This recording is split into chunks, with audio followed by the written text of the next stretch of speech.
करना पड़ेगा हमको। देखो सबको विदित होगा, महाभारत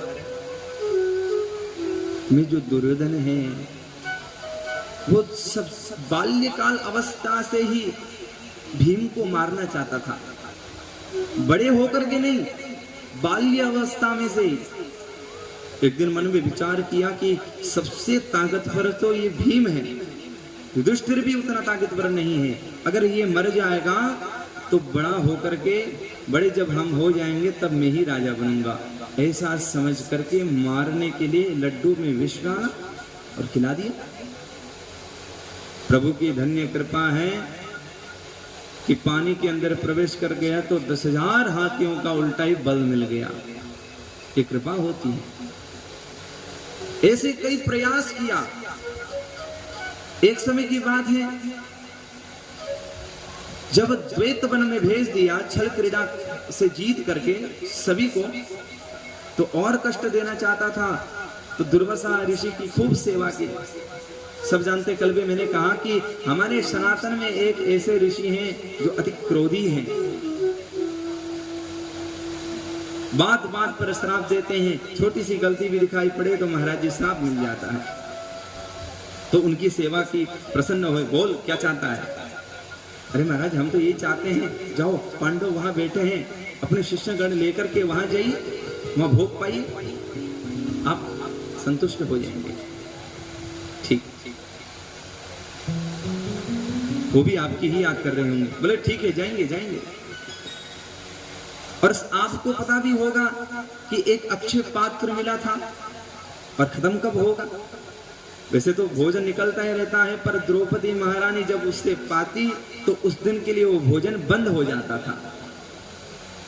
सब पा चुके थे, द्रौपदी महारानी पा गई और वो भोजन बंद हो चुका था, साफ करके वो उल्टा करके रख चुकी थी। और शाम को देखते हैं कि दुर्वासा ऋषि के साथ 10,000 शिष्य आ रहे हैं भोजन पाने। अगर कदाचित हम इनको भोजन ग्रहण नहीं करा पाए तो हमें श्राप मिलना है, पति को दुख होगा। क्रंदन करती हुई भगवान को याद करने लगी।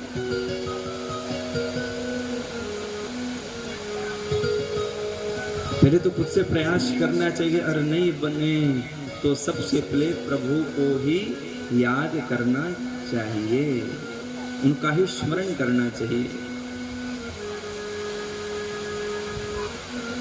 भगवान तुरंत आ गए, किसी को पता नहीं। 5 पांडव देखते रह गए, अभी भगवान आ क्यों रहे हैं?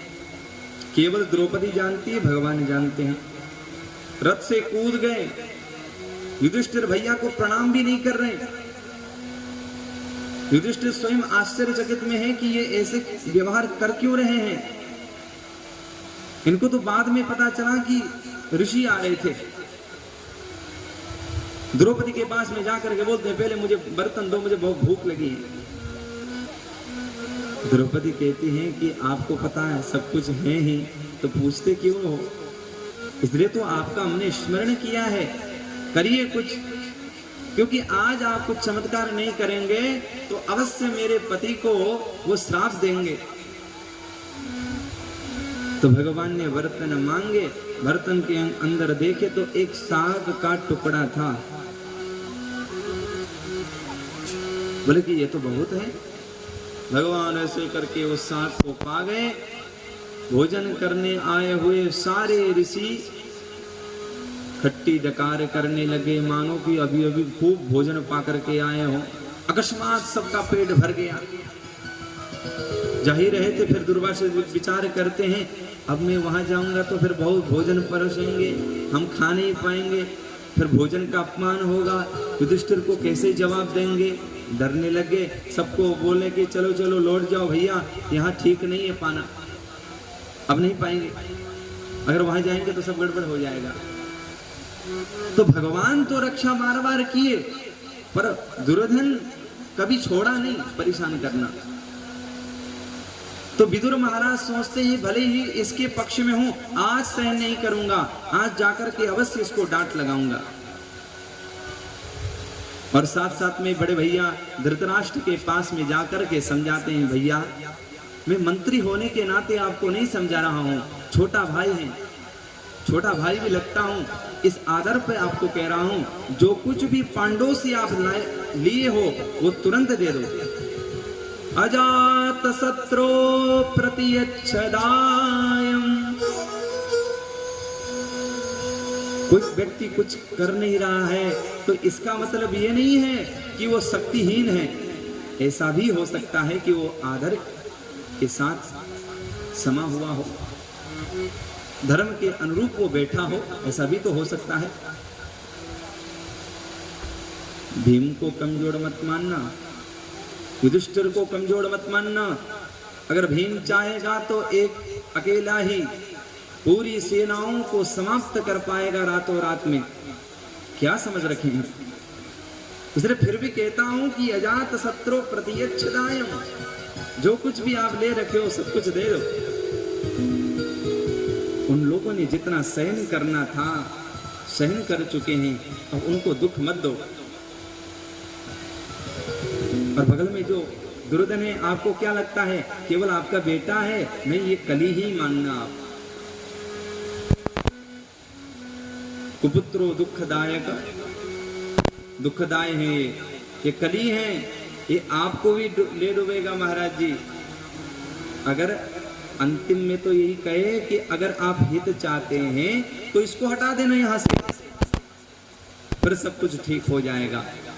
और यही खबर जब दुर्योधन ने सुना कि अच्छा काका जी, हमको तो ऐसा लगता था कि आप हमारे भले ही हो, हमारे लिए तो अच्छी ही बात करते हो, आज मुझे पता चला कि आप मेरा कितना सत्कार करते हो। बोले निकल जाओ यहां से, आपके लिए कोई स्थान नहीं। अभी ये सारे तलवार अलंकार को छोड़ करके, राज पोशाक को त्याग करके जाइए यहां से, मैं निष्कासित करता हूं आपको। विदुर कहे कि धन्य हो आप, कम से कम जंजीर तो छूट गई, इससे तो बेड़िया से तो हम छूट गए। कोई बात नहीं, भजन पूजन करेंगे, कोई चिंता नहीं। विदुर महाराज तो चाहते ही थे कि ये कब कहे कि जाओ यहां से, क्योंकि उन्हीं का अन्न खा करके बैठे थे। जब तक परमिशन ना मिले तो कैसे जा सकते थे?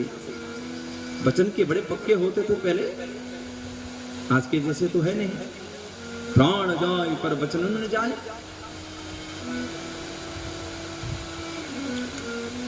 अपनी पत्नी सुलभा को लेकर के एक पर्णकुटीर में रहने लगे। पर्णकुटीर कहते पत्तों के से बने हुए घर में, पराली से बना हुआ। खूब भजन करते। उधर द्रौपदी भी कहती हैं कि हे प्रभु, जब भगवान बीच बीच में मिलने जाते तो बोले ये लोग तो जो हैं, ये 5 जो आपको दिखाई पड़ रहे हैं बड़े बड़े बलवान, ये बाहर के ही बलवान हैं, अंदर बड़े कमजोर हैं। अगर ये सच में बलवान होते तो कब को जाकर के युद्ध करते। इसलिए मैं कहती हूं कि आप ही कुछ करिए। युधिष्ठिर कहते नहीं नहीं, एक बार तो शांति दूत बनकर के जाना ही पड़ेगा, समझाओ। दुर्योधन को कह देना जाकर के कृष्ण ये 5 गांव दो, अधिक देने की कोई आवश्यकता नहीं, हम मानने के लिए राजी हैं, हमें कोई राज्य से लोभ नहीं। भगवान जानते हैं कि बात जो द्रौपदी कह रही है वही सच है, युद्ध तो होगा ही, पर बड़े युधिष्ठिर जी हैं, उनकी बात रखना भी आवश्यक है, इसलिए वो चले गए। जब दुर्योधन को पता चला कि कृष्ण जी आ रहे हैं, चलो भैया ये बड़े बलवान हैं, इनका आदर सत्कार करते हैं, अगर हमारे पक्ष में हमारी टीम में आ जाते हैं तो फिर तो कहना ही क्या है, और बलवान हो जाएंगे। तो झूठा मूठा ऐसे ही स्वागत सत्कार करने लगा, खूब पकवान बनाने लगा। 2 कार्य करने जा रहे हैं देखो, एक तो विदुर जी के वहां जाना बहुत आवश्यक है। केवल काका नहीं है विदुर, महान भक्त हैं, धर्मराज है।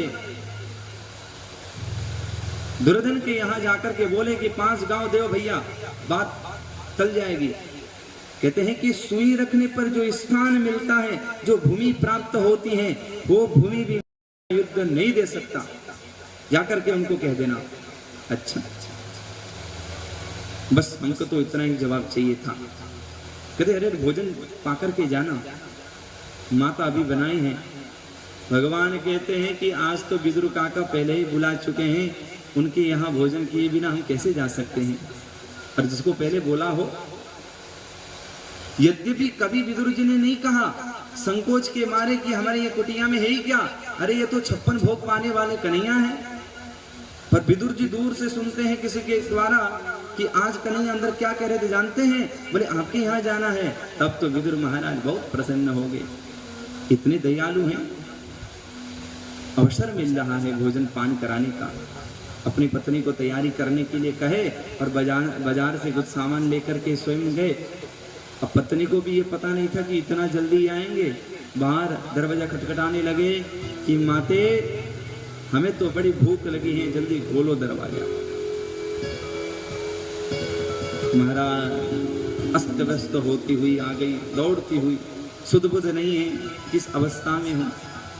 कन्या को देख करके प्रेमासुर में भर जाती है, बार बार प्रणाम करती हैं कि धन्य हो प्रभु, आप भाव से बड़े हो। ये हमको आज पता चला, 56 भोग को त्याग करके विदुर जी के यहाँ आए। और देखो भाव क्या है विदुरानी की,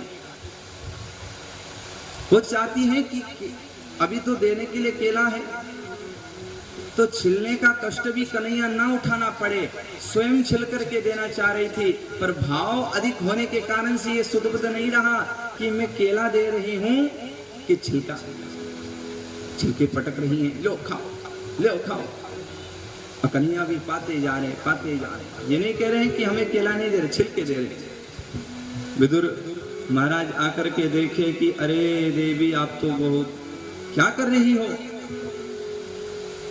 इतने कष्ट से हमारे प्रभु आए, तुम छिलका खिला रही हो। जब देखी तो भगवान तो कह रहे हैं कि देखो 56 भोग तो बहुत मिला, परंतु जो स्वाद आज इस छिलके में आया वो कभी जीवन में नहीं आया और शायद आएगा भी नहीं। मक्खन में भी उतना स्वाद नहीं है। बहुत अच्छा भाव है। बोले बाल कृष्ण लाल